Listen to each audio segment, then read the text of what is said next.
नमस्कार, कहानी सागर में आपका हार्दिक स्वागत है। आज सुनिए मुंशी प्रेमचंद की लिखी कहानी चमत्कार। बीए पास करने के बाद चंद्र प्रकाश को एक ट्यूशन करने के सिवा और कुछ न सूझा। उसकी माता पहले ही मर चुकी थी। इसी साल पिता का भी देहांत हो गया और प्रकाश जीवन के जो मधुर स्वप्न देखा करता था वे सब धूल में मिल गए। पिता ऊंचे ओहदे पर थे। उनकी कोशिश से चंद्र प्रकाश को कोई अच्छी जगह मिलने की पूरी आशा थी, पर वे सब मंसूबे धरे रह गए और अब गुजरबसर के लिए वही 30 रुपए महीने की ट्यूशन रह गई। पिता ने कुछ संपत्ति भी न छोड़ी, उल्टे वधू का बोझ और सिर पर लाद दिया। और स्त्री भी मिली तो पढ़ी लिखी, शौकीन, जबान की तेज, जिसे मोटा खाने और मोटा पहनने से मर जाना कबूल था। चंद्र प्रकाश को 30 रुपए की नौकरी करते शर्म तो आई, लेकिन ठाकुर साहब ने रहने का स्थान देकर उसके आंसू पोंछ दिए। ये मकान ठाकुर साहब के मकान से बिल्कुल मिला हुआ था। पक्का, हवादार, साफ सुथरा और जरूरी सामान से लैस।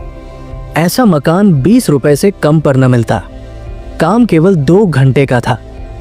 लड़का था तो लगभग उन्हीं की उम्र का, पर बड़ा कुंदजेहन, कामचोर, अभी 9वें दर्जे में पढ़ता था।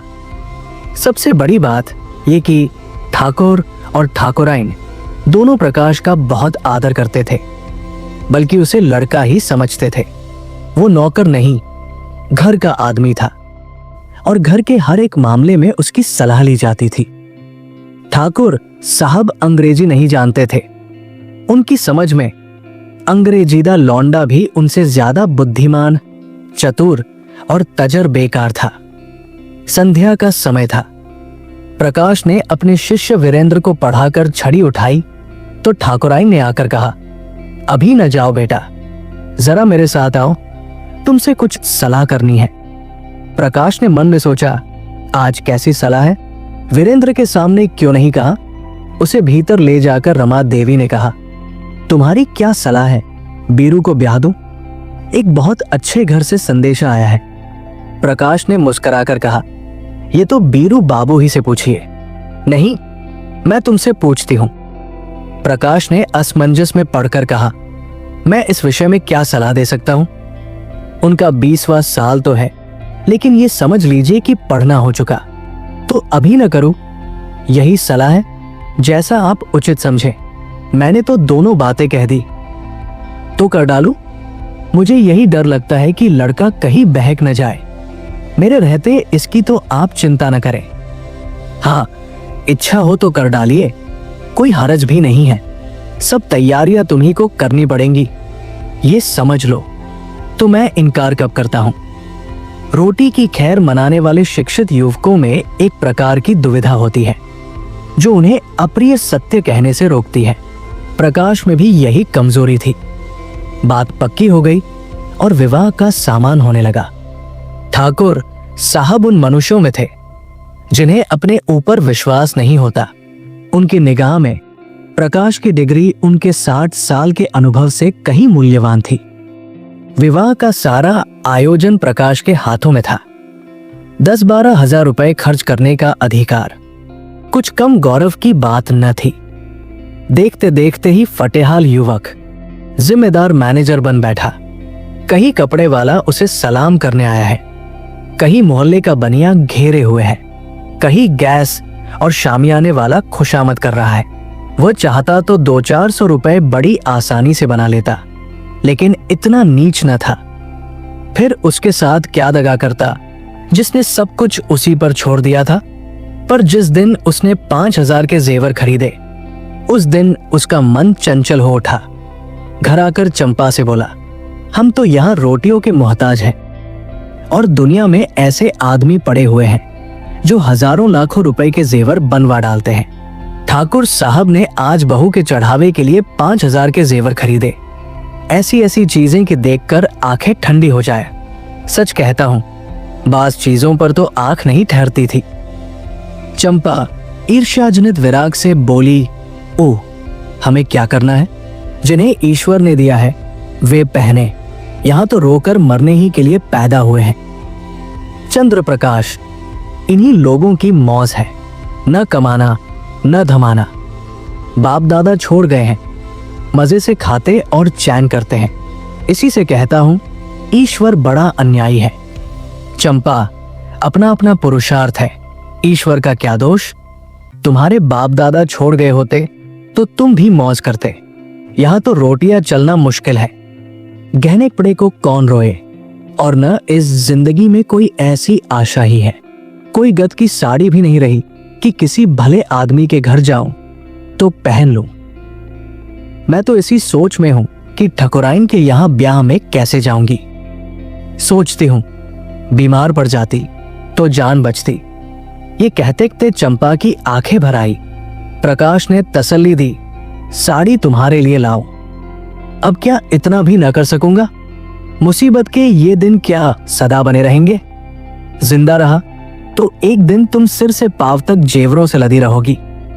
चंपा मुस्कुराकर बोली, चलो, ऐसी मन की मिठाई मैं नहीं खाती। निबाह होता जाए यही बहुत है, गहनों की साध नहीं है। प्रकाश ने चंपा की बातें सुनकर लज्जा और दुख से सिर झुका लिया। चंपा उसे इतना पुरुषार्थहीन समझती है। रात को दोनों भोजन करके लेटे तो प्रकाश ने फिर गहनों की बात छेड़ी। गहने उसकी आंखों में बसे हुए थे। इस शहर में ऐसे बढ़िया गहने बनते हैं, मुझे इसकी आशा न थी। चंपा ने कहा, कोई और बात करो। गहनों की बात सुनकर जी जलता है। वैसी चीजें तुम पहनो तो रानी मालूम होने लगो। गहनों से क्या सुंदरता बढ़ जाती है। तो ऐसी बहुत सी औरतें देखी है जो गहने पहनकर भद्दी दिखने लगती है। ठाकुर साहब भी मतलब के यार है। ये न हुआ कि कहते, इसमें से कोई चीज चंपा के लिए भी लेते जाओ। तुम भी कैसी बच्चों सी बातें करते हो। इसमें बचपने की क्या बात है? कोई उदार आदमी कभी इतनी कृपणता न करता। मैंने तो कोई ऐसा उदार आदमी नहीं देखा जो अपनी बहू के गहने किसी गैर को दे दे। मैं गैर नहीं हूं। हम दोनों एक ही मकान में रहते हैं। मैं उनके लड़के को पढ़ाता हूं और शादी का सारा इंतजाम कर रहा हूं। अगर 100-200 की कोई चीज दे देते तो वो निष्फल न जाती, मगर धनवानों का हृदय धन के भार से दबकर सिकुड़ जाता है। उनमें उदारता के लिए स्थान ही नहीं रहता। रात के 12 बज गए हैं, फिर भी प्रकाश को नींद नहीं आती।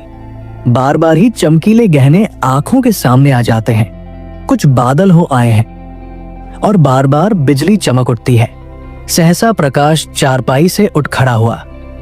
उसे चंपा का आभूषणहीन अंग देखकर दया आई। यही तो खाने पहनने की उम्र है और इसी उम्र में इस बेचारी को हर एक चीज के लिए तरसना पड़ रहा है। वो दबे पांव कमरे से बाहर निकलकर छत पर आया। ठाकुर साहब की छत इस छत से मिली हुई थी। बीच में एक 5 फीट ऊंची दीवार थी। वो दीवार पर चढ़कर ठाकुर साहब की छत पर आहिस्ता से उतर गया। घर में बिल्कुल सन्नाटा था। उसने सोचा, पहले जीने से उतरकर ठाकुर साहब के कमरे में चलूं। अगर वो जाग गए तो जोर से हंसूंगा और कहूंगा, कैसा चरका दिया, या कह दूंगा, मेरे घर की छत से कोई आदमी इधर आता दिखाई दिया, इसलिए मैं भी उसके पीछे पीछे आया कि देखूं ये क्या करता है। अगर संदूक की कुंजी मिल गई तो फिर तय है, किसी को मुझ पर संदेह ही न होगा। सब लोग नौकरों पर संदेह करेंगे।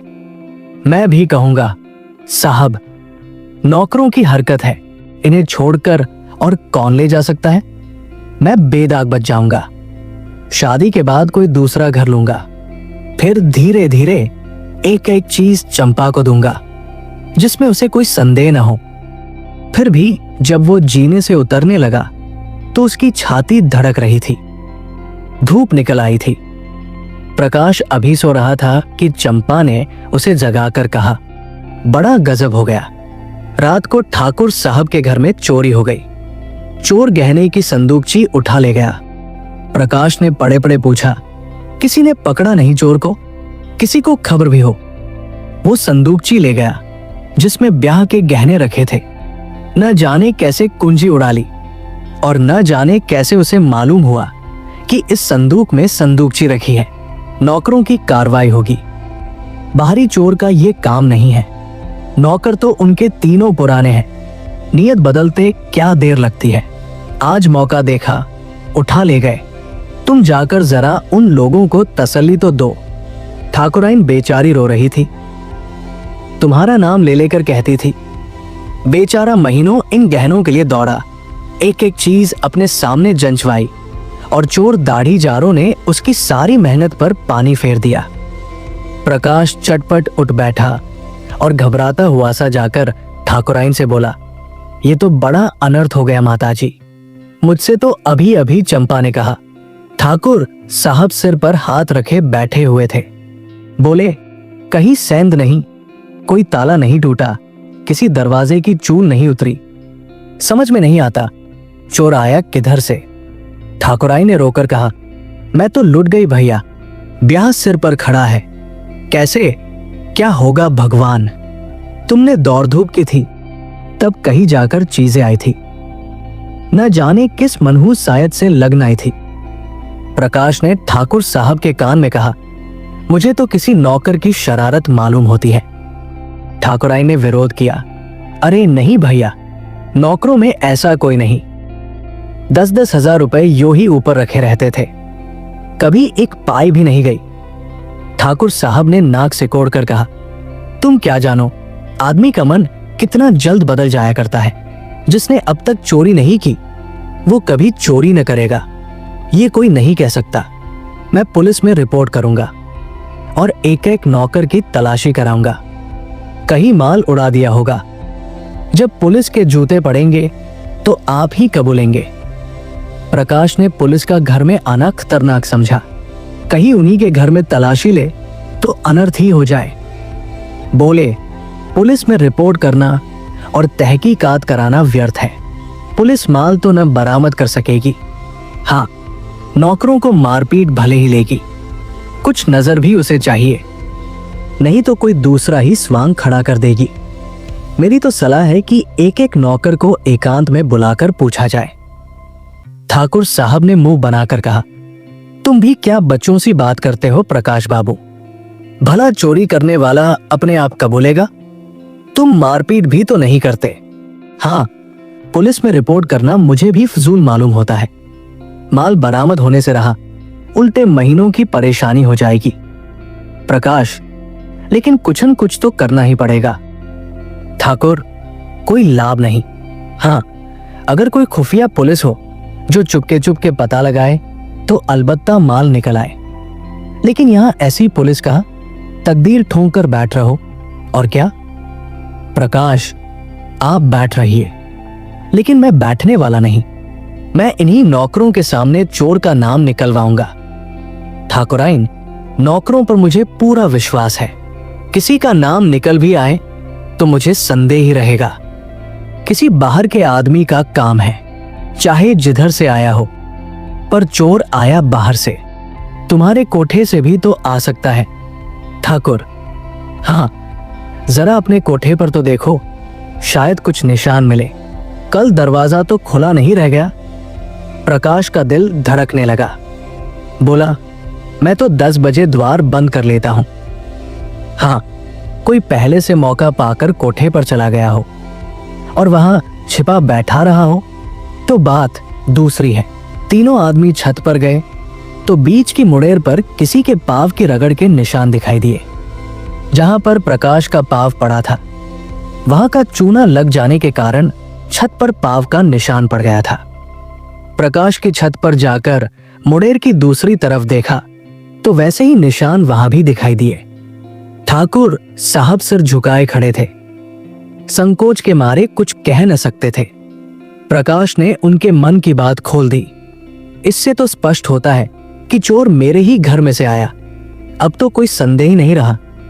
ठाकुर साहब ने कहा, हाँ, मैं भी यही समझता हूं।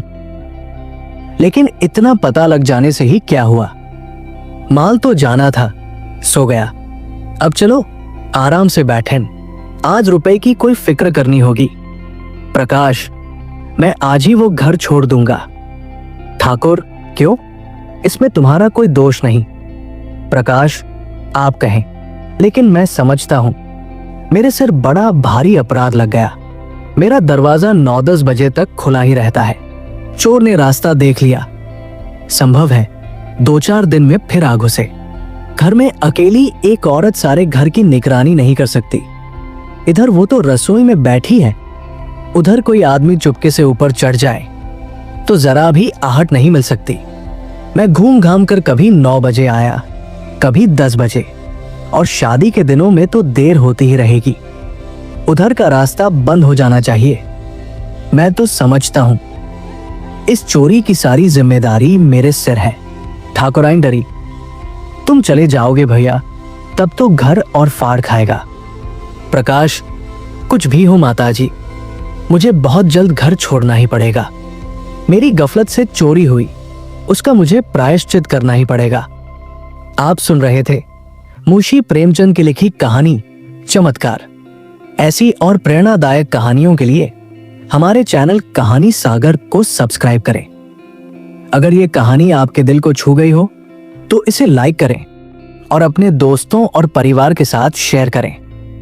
धन्यवाद।